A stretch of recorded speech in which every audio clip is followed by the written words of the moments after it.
Hello Cowboys Nation, welcome to another video, and without further ado, let's get to another round of news from America's team. 3 players who could be day 3 steals for Cowboys. Barring a trade, of the Dallas Cowboys' 10 total draft picks in the 2025 NFL Draft, 6 of them are on day 3 in rounds 4 through 7. With 3 picks in the 5th round and 2 in both the 6th and 7th round, it's going to be important for the Cowboys to find impact players in the latter part of the draft. The Cowboys are fortunately known as a team who have been able to find some hidden gems in the late rounds in the past, as well as hitting on some undrafted free agents, but nothing is ever guaranteed. With that in mind, here are a few of the players who could be late-round steals for the Cowboys. Each play listed below possesses the ability to fill one of the Cowboys' roster needs early on as a role player as a rookie. Running back, Jaden Blue, Texas. After signing Javonte Williams and Miles Sanders in free agency, it's still unclear exactly what the Cowboys are looking for at the running back position or when they may select one in the draft. The one thing we do know right now about their offense based on last season is they could definitely use more playmakers who would add some juice to both the running and passing game. Former Texas Longhorns running back Jaden Blue could be that player. Blue probably isn't someone who is expected to carry the majority of the workload at the next level. The 5 feet 9 inches, 196 pounds just doesn't have the frame to handle around 20 touches a game in the NFL. What he does bring to the table though is the ability to take it to the house anytime he touches the ball as either a runner or receiver out of the backfield. That kind of home run threat is currently lacking from Dallas offense. Wide receiver, Kyle Williams, Washington State. Kyle Williams is flying under the radar no more after besting nearly every defensive back at the Senior Bowl to only follow it up by performing really well at the scouting combine. Because of that, the former Washington State wide receiver has seen his draft stock skyrocket.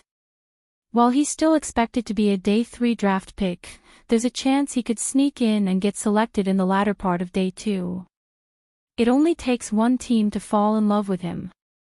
His release package off the line of scrimmage is one of the best in the draft class, and his ability to accelerate to top speed immediately helps him to create separation. He's a versatile playmaker who could fit nicely in Dallas. Guard, Willie Lampin, North Carolina. At just over 5 feet 10 inches, and weighing 270 pounds, Willie Lampin definitely doesn't pass the eye test for what one would consider an NFL-caliber offensive lineman. Those in charge of the 2025 scouting combine must have thought the same thing because he was a snub from the big event.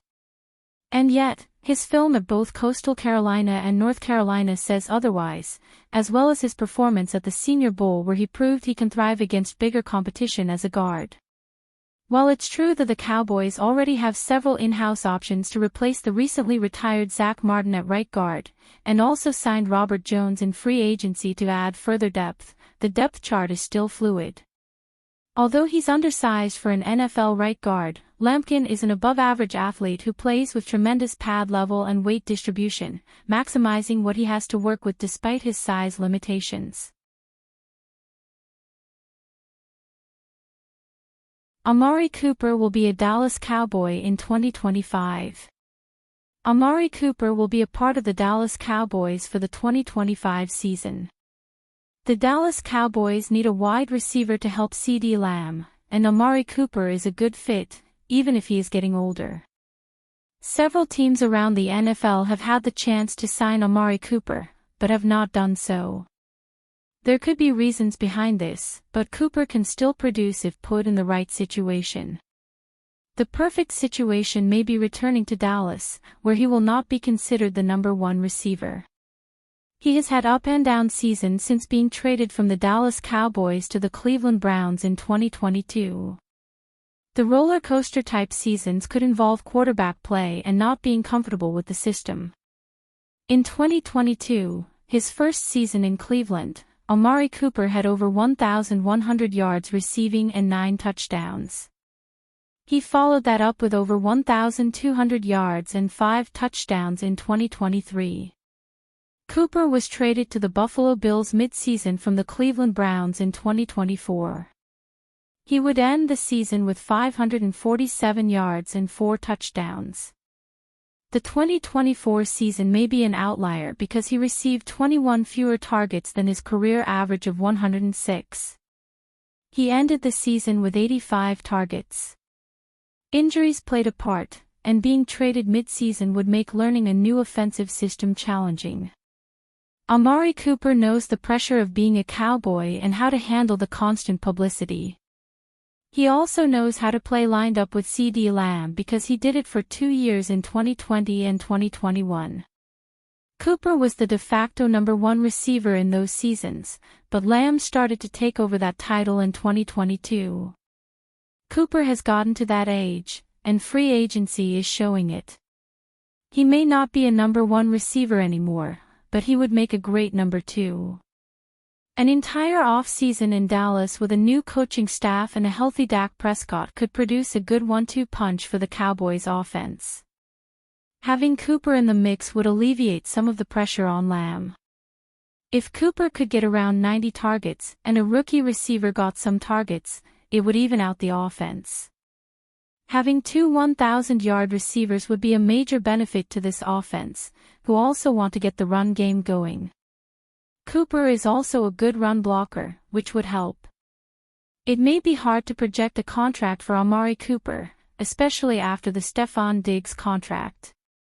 Diggs signed with the New England Patriots and received a 3-year, $69 million contract with $26 million guaranteed. No one thought Stefon Diggs would receive that contract at his age and due to his injury history. This news shocked many in the football world. At this point in free agency, Cooper could be a possibility for a 1-year deal, and we all know how much the front office likes 1-year deals. The Cowboys should offer him a 1-year deal worth $15 million. This deal would help the Cowboys slowly develop a rookie receiver and acquire proven talent on the offensive side of the ball. The past is the past, and hopefully, the Cowboys and Amari Cooper can settle their differences from a few years ago. If they can and a deal can be made, it would benefit both parties. The Cowboys would be getting a potential 1,000-yard receiver, and Amari Cooper could look for a bigger deal next offseason.